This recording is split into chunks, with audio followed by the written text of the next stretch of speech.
Hello again. It's been a while since we spoke about Israel's exodus and their journey to Canaan, but today we're going to continue on where we left off.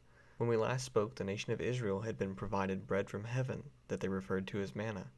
This occurred in the wilderness of Sin on the 16th day of Iyar that year, or May 24th in 1446 BC.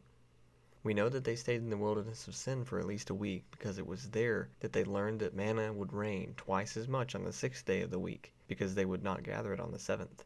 And just under a week later, on the first day of the third month, Sivan, or June 7th, 1446 BC, they would arrive at the base of Mount Sinai, where they would receive the law from God and enter into a covenant with Him. But we need to cover one more event before we get there.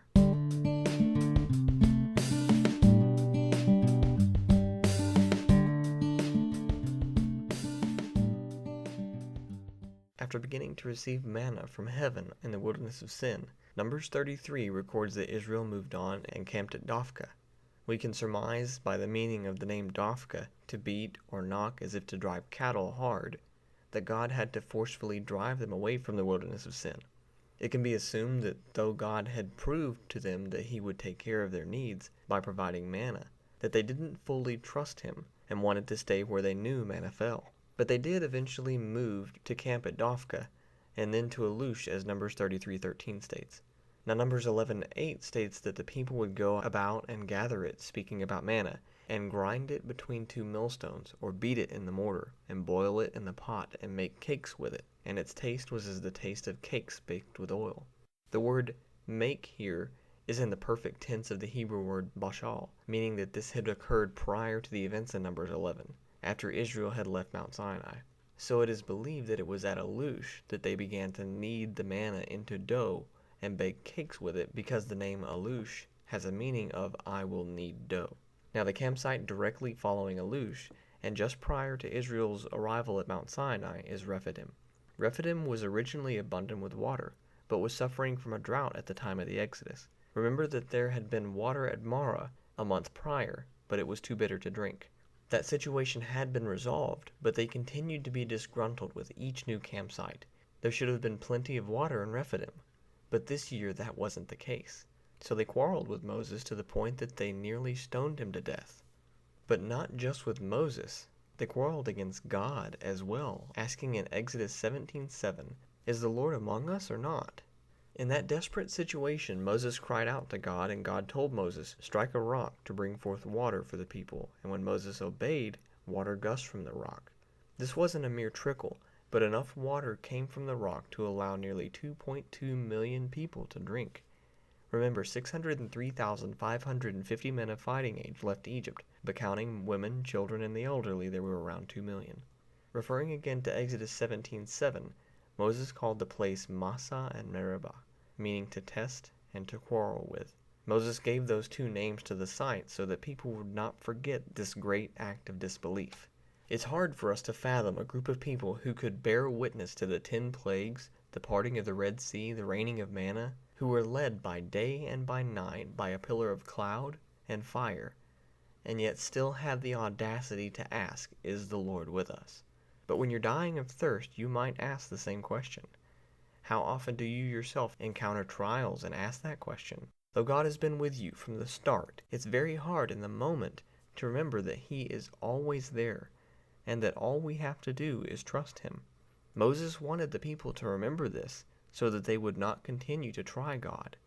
But how frustrating must this have been for God, to have been with them, teaching them to rely on Him, proving time and time again that He would take care of their needs, only to watch them question whether He was even there the moment they reach hardship.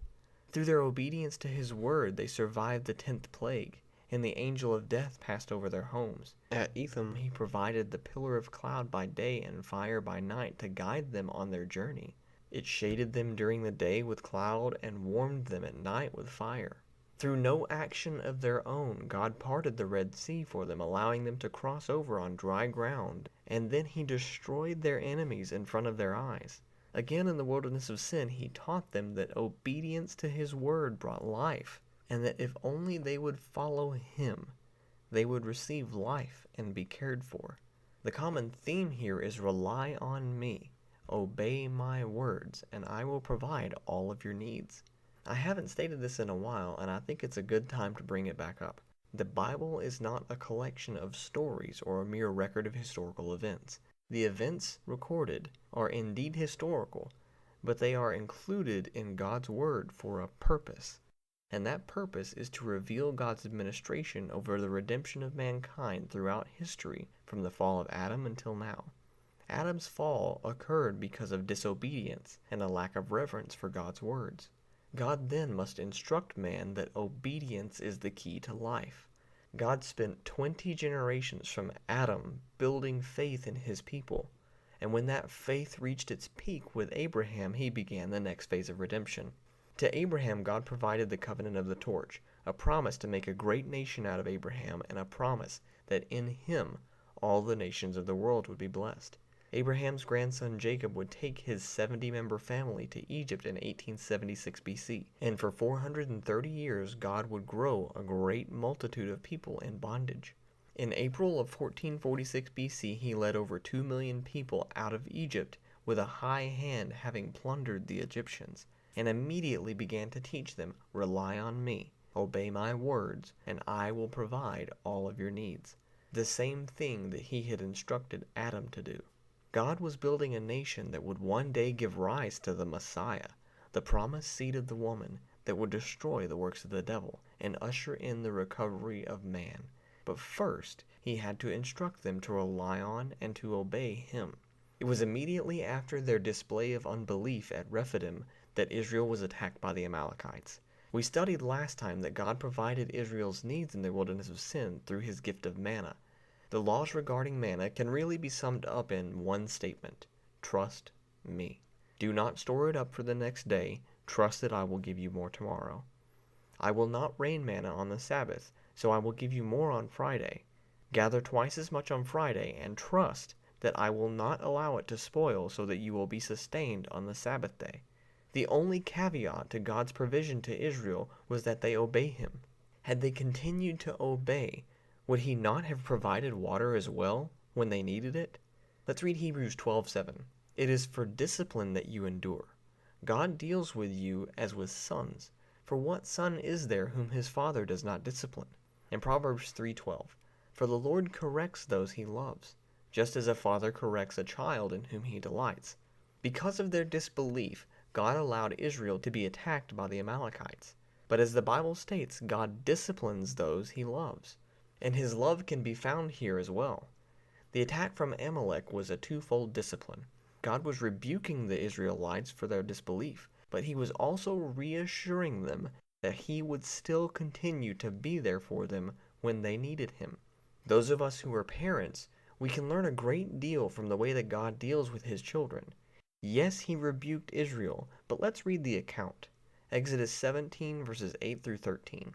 Then Amalek came and fought against Israel at Rephidim. So Moses said to Joshua, "Choose men for us to go out, fight against Amalek. Tomorrow I will station myself on top of the hill with the staff of God in my hand." Joshua did as Moses told him and fought against Amalek. And Moses, Aaron, and Hur went up to the top of the hill.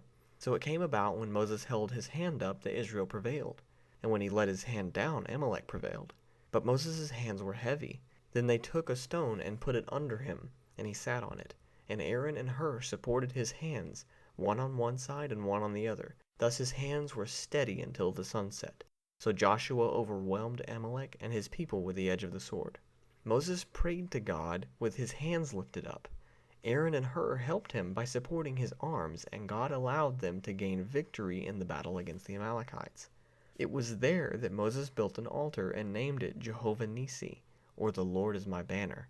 Exodus 17:15 records this. Moses built an altar and named it the Lord is my banner. Although they had tested and quarreled with God, God's mercy was made evident when he allowed water to come forth from the rock, and when he granted them the grace to gain victory in the battle against Amalek. God showed his abounding love for his people and displayed his compassion and mercy, which is evident even in the midst of his wrath. Through the battle with Amalek, God again taught Israel, "If you put your trust in me, I will care for you." When Moses had the strength to pray to God for the nation prevailed. When he did not, the nation did not. So Moses' peers had to help him remain strong. This is why, as believers, we have to help and encourage one another. It is only together, through each other's strength, that we can finish this race. Hebrews 10:25 states that we must not forsake our own assembling together, as is the habit of some, but encouraging one another, and all the more as you see the day of the Lord drawing near. That's why it's important to have a church family. If you don't have a church that you attend regularly, I encourage you to find one. I'll end this study with one thought. Exodus 17:14 states, "Then the Lord said to Moses, Write this in a book as a memorial and recite it to Joshua, that I will utterly blot out the memory of Amalek from under heaven." In our Passion Week study, we learned that even the wicked can be used for God's purpose. But just because he allows them their deeds, that does not mean that he approves of them or that he will leave them unpunished. Though the Amalekites were allowed by God to attack Israel, and God used that deed to discipline his people, God considered the nation of Israel to be his children, and so God promised to repay Amalek for his actions. The Amalekites would have been wiped out later by King Saul in 1 Samuel 15 if he had followed God's instructions. He did destroy the city of Amalek, but other raiding parties and nomadic bands of Amalekites survived. These were defeated by David in 1 Samuel 30, with the exception of a few hundred who escaped.